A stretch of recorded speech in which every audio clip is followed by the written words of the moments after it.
इस प्रकार से भगवान आगे जमुना जी में स्नान करते हुए क्रूर जी को अपने दिव्य नारायण स्वरूप का दर्शन कराया है। दशावतार की स्तुति किया क्रूर जी ने। मथुरा लेकर के पहुंचे कन्हैया दाऊ रस से कूद पड़े नीचे, गोपन के साथ नीचे बैठ गया। क्रूर जी के ने हाथ जोड़ करके प्रार्थना किया, प्रभु नारायण थोड़ा धीमा धीमे धीमे धीमे, आप चल करके हमारे महल में निवास करिए, हम कालांतर में बाद में आपके महल में आएंगे।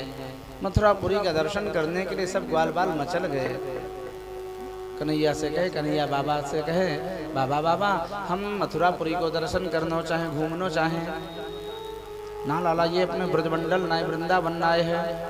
यहाँ कंस के बड़े बड़े सैनिक दुर्दांत मल्ल पहलवान घूमते हैं, कहीं उनसे झगड़ा हो जाएगा तो अनर्थ हो जाएगा। मधुमंगल मनसुखा सुने कि बाबा मना कर रहे हैं, सब बेचारे दुखी हो गए। बच्चे कहीं घूमना चाहे मना कर दो तो मुंह लटक जाता है।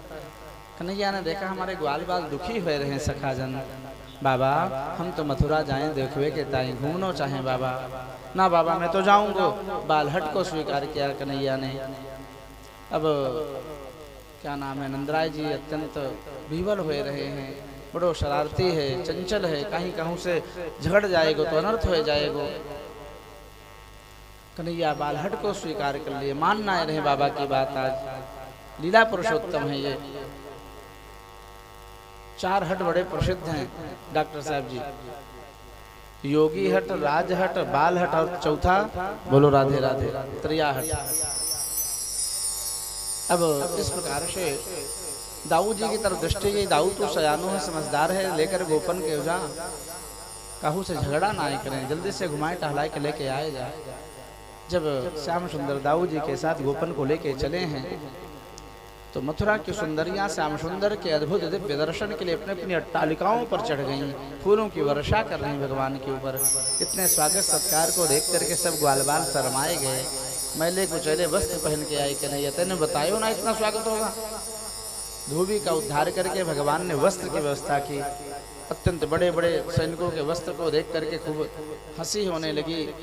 दर्जी के यहाँ जाके कृपा करके सबको व्यवस्थित करवाया। पुनः सुदामा नाम के माली के पास जाकर के कृपा की भगवान ने। ततः सुदामनो भवनम माराकारस्य जगमतुः।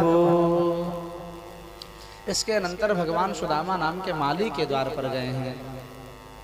श्री कृष्ण लीला में कितने सुदामा हैं डॉक्टर साहब जी, ना मालूम?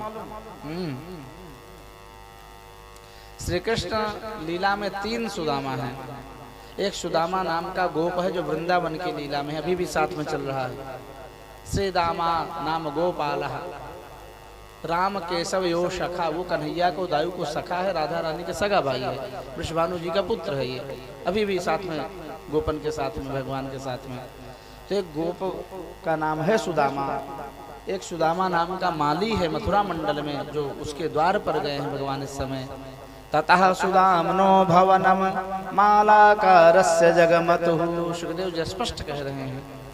तो एक ब्रजमंडल का सुदामा गोप, मथुरा मंडल का सुदामा नाम का माली और कल द्वारका मंडल का सुदामा नाम के विप्र देवता पर भगवान की कैसी कृपा होती है, कल हम लोग श्रवण करेंगे। तो 3 सुदामा हैं श्री कृष्ण लीला में। भगवान ने सुदामा नाम के माली पर कृपा की। अब वस्त्र आदि तो हो गए, लेकिन जब तक वैष्णव भक्त ब्राह्मणन के मस्तक पर पीलो चंदन ना लगे तब तक उनकी शोभा अच्छी ना लगे। सधवा स्त्री सिंदूर के बिना सुशोभित नहीं होती, राजा तांबूल के बिना शोभा नहीं पाता है। विप्र भक्त ब्राह्मण संत महात्मा चंदन के बिना उनका मस्तक अदर्शनीय है, शोभा नहीं पाते हैं। चंदनेन बिना विप्रः बिना भक्तः और सिंदूरेण बिना नारी। इस प्रकार से चंदन की व्यवस्था कर दे कन्हैया। आगे एक बहुत बड़ा चौराहा था, दूसरे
को चंदन लगाया, सब गोपन को दे दिया लगाए।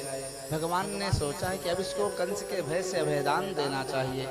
यदि कंस को पता चल जाए इसने मेरे चंदन को मेरे शत्रु कृष्ण को दे दिया, तुरंत मृत्युदंड देगा, इस भय से इसे मुक्त करना चाहिए। भगवान फाल बढ़ा करके उसके चरण को अपने चरण से दबाए, 2 अंगुलियों को ठुड्डी पे रखा, यहाँ पर तो बड़ी तेजी से झटका दिया है। वभूव प्रमदोत्तमा, परम सौंदर्य में नारी बन गई सज्जनों। सब ग्वाल बाल सबका बक्कर करिया, ऐसो चमत्कार तू कर दियो लाना, ये कुबड़ी गायब हो गई लाला, ऐसो चमत्कार तो कहने ब्रजमंडल में कभू ना कियो। उसने भगवान का पीताम्बर पकड़ दिया, है प्रीतम चलो हमारे महल में हमारे साथ विहार करो, रमण करो। दाऊ जी थोड़ा बड़े भैया हैं, जेठ हैं, या के तई शर्माए को हम दूसरी तरफ देखने लगे। लीला पुरुषोत्तम है श्याम सुंदर, हे सुंदरी हम तुम्हारे महल में बाद में आकर के तुम्हारे मनोकामना को पूर्ण करेंगे। जानते हो ये कुब्जा कौन है? गर्ग संहिता और पद्म पुराण में बड़े सुंदर इसके पूर्व जन्म के चरित्र को वर्णन किया है गर्गाचार्य जी ने अपने संहिता में। न तो गोस्वामी जी ने न वाल्मीकि रामायण में कहीं वर्णन नहीं कि सूपनखा का क्या हुआ। ये पूर्व काल की सूपनखा जो त्रेता युग की रावण की बहन थी।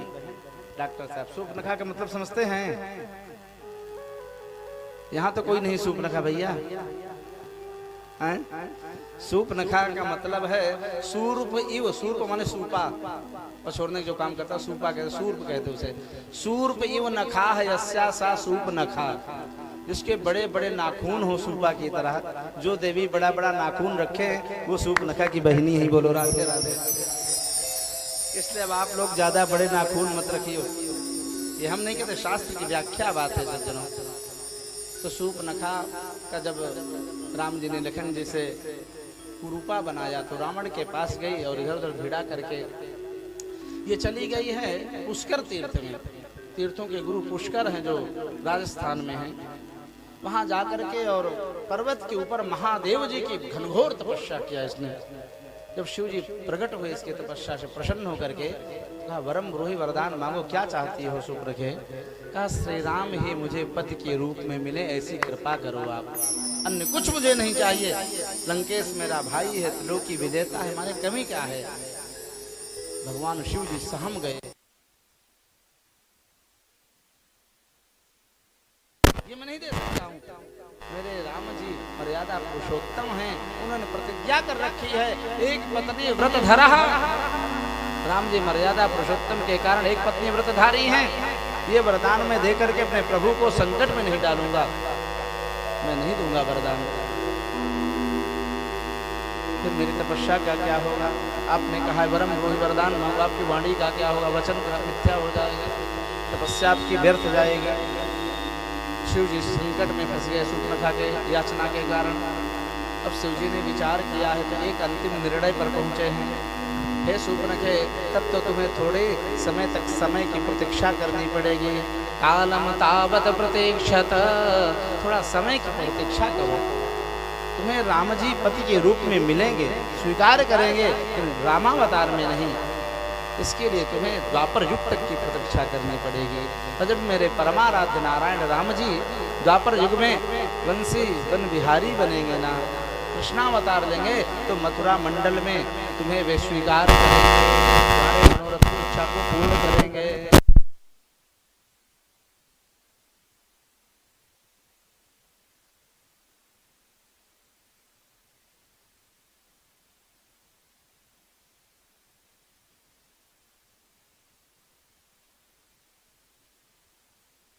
मथुरा में वही सूपनखा त्रेता युग की रावण की बहन जी, रावण की सिस्टर जी, आचार्य जी, कुब्जा के रूप में हुई थी। आज भगवान ने कृपा किया है और कालांतर में उसके यहाँ जाकर के उसके मनोरथ को पूर्ण करेंगे। पुरुष व्यंग को राधा रानी भ्रमर गीत में कहती हैं, इसमें कन्हैया उस कुब्जा के वश में हो गए हैं, इसीलिए स्वयं ना भगवान गए, धनुष भंग किया है, लौट आए। आगे दंगल लगा, सुंदर मेला लगा है, पूरी मथुरा पूरी दुल्हन की तरह सजी हुई है। नंदराय जी बड़े बड़े गोपन को लेकर के कंस की सेवा में चले गए, जहाँ दंगल हो रहा है सज्जनों। कन्हैया छोटे छोटे गोपन को लेकर के जा रहे हैं। कंस की आज्ञा से महावत ने कुवलिया पीड़ नाम के हाथी को मदिरा पिला करके प्रधान द्वार पर खड़ा कर रखा है। कंस की आज्ञा है, कृष्ण आए तो पटक करके कुचल करके जैसे तैसे मरवा डालना, अंदर आने न पाए। भगवान ने द्वार पर आकर के देखा, महावत कुवलया पीठ हाथी को लेकर के बीच में अवरुद्ध कर रहा है मार्ग को। भगवान ने कहा, ए अम्बष्ट, महावत को संस्कृत में अम्बष्ट कहते हैं। अम्बाष्टाम्बाष्ट मार्गमनो देह्य पक्रममाचिरम नो चेत शकुंजरम त्वाद्य नयामि अमशादनम। ए महावत, तू अपने हाथी को मार्ग से किनारे करो, नहीं तो मैं नहीं करूंगा। का नहीं करोगे तुमको तुम्हारे हाथी के साथ मैं हिमालय भेज दूंगा, नरक को भेज दूंगा। तुरंत कुपित हुआ, इशारा किया उनको, चिल्लाने लगे डर के मारे। कन्हैया ने शरीर को फुलाया, हाथी का सूंड टूटने लगा तो जल्दी से ढीला किया। भगवान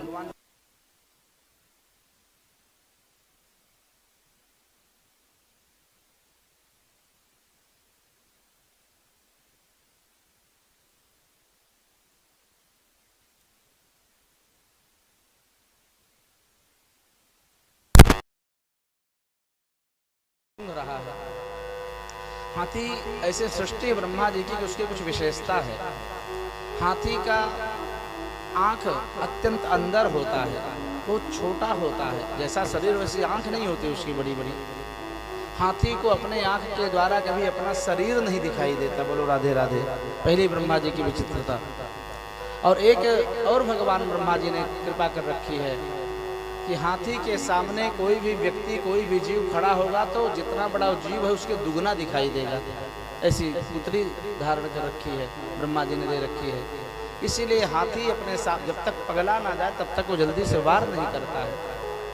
तो पागल हाथी हो जाए तो 1000 व्यक्ति यदि माने आजकल के संसाधन से रहित हो तो 1000 व्यक्ति को भी पागल हाथी कुछ क्षण में धराशायी कर देगा।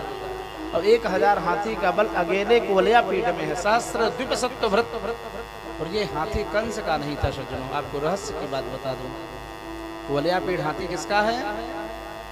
कंस का। कंस का ये नहीं है हाथी, ये हाथी जरासंध का था। एक बार जरासंध के यहाँ ये हाथी जब रहता था तो पगला गया, कितने लोगों को मार डाला। कंस दिग्विजय करता हुआ मगध नरेश के यहाँ गया था। इस कुवलया पीठ को लड़ करके परास्त कर दिया अकेले कंस ने। जरासंध प्रसन्न हुआ, बहुत अद्भुत वीर है ये, जिस हाथी को हमारे सैनिक योद्धा नहीं कुछ कर पाए ये अकेले पराजित कर दिया। तुरंत बुलवाया और दुष्ट स्वभाव का था कि अपने माता पिता को भी जेल में डाल दिया था। आज के समय में जो पुत्र अपने माता पिता को कष्ट दे, अपने बड़ों को कष्ट दे, वो कंस का मानो सड़ुए है। बोलो राधे राधे। कलयुग में साढ़ू का रिश्ता बहुत चलता है। तिवारी जी, आप लोग साढ़ू जी हैं कि नहीं? साढ़ू जी हैं कि नहीं?